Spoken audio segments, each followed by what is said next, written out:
Welcome to this Tutor to You Sociology topic video on education. In this video we're going to look at the fear of debt and the work of Callendar and Jackson. In 2005, Claire Callendar and John Jackson carried out a landmark study exploring the impact of student debt on young people's decisions about going to university. Their research came at a time of major change in the UK's higher education system. Tuition fees had recently been introduced and maintenance grants had been replaced with loans. This shift raised concerns about whether working class students will be put off higher education by the prospect of financial debt. Callendar and Jackson wanted to answer a simple but important question. Does the fear of debt deter students from entering higher education? Their study provides clear evidence on how financial concerns intersect with social class and aspirations, and it remains one of the most influential pieces of research on educational policy and inequality.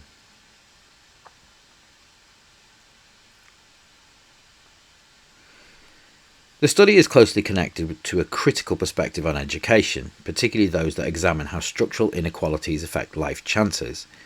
From a Marxist-inspired view, one could argue that rising student debt reproduces class inequalities by creating barriers to higher education for working-class young people, while middle-class students are better able to absorb the costs.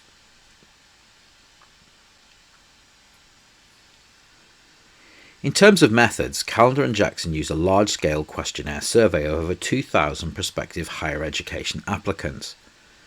This quantitative approach allowed them to compare attitudes across different social groups and to establish clear patterns. The strength of this method is its large representative sample, which gives the findings strong generalizability. However, a weakness is that surveys cannot capture the depth of individual experiences or the long-term consequences of student debt. They only show attitudes at a specific point in time. So what did they find? The results showed a striking class divide.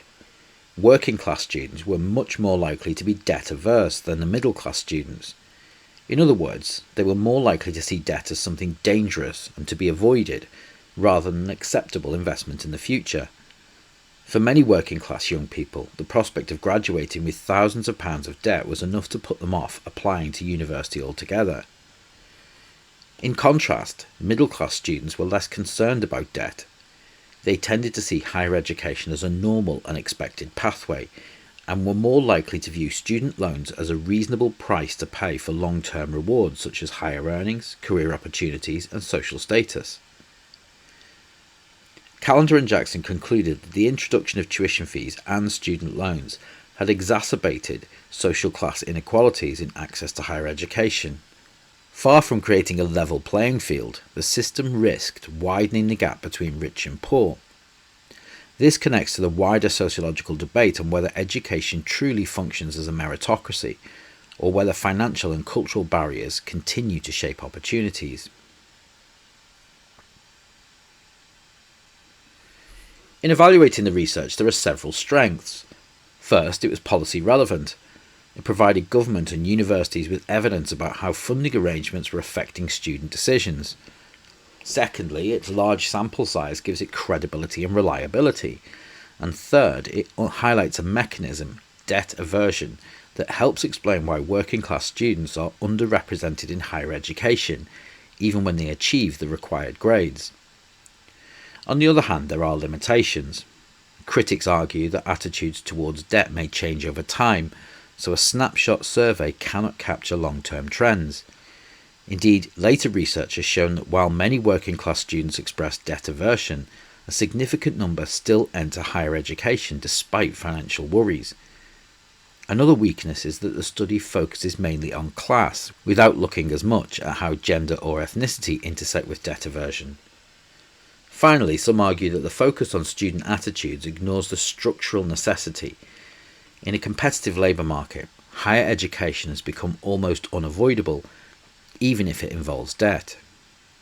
Despite these criticisms, Callendar and Jackson's study remains highly relevant.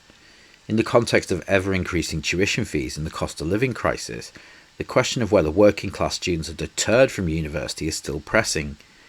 The fear of debt continues to shape educational pathways and is one reason why inequalities in access to elite universities persist. For AQA A-level sociology students, you can use this study in several ways. In essays on class differences in educational achievement, it provides strong evidence of how economic factors directly influence educational decisions. In policy debates, it's a great evaluation point against functionist or new right arguments that the education system is meritocratic and fair.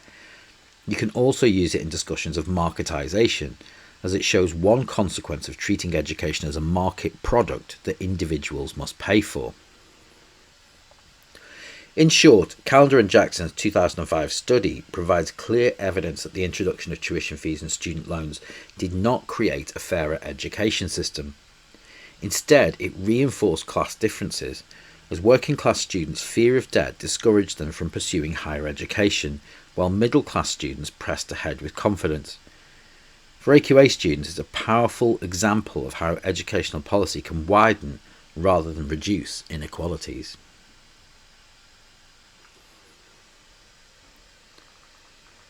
That concludes this Tutor to You Sociology topic video on education, looking at Callendar and Jackson's research into the fear of debt. Thanks for watching.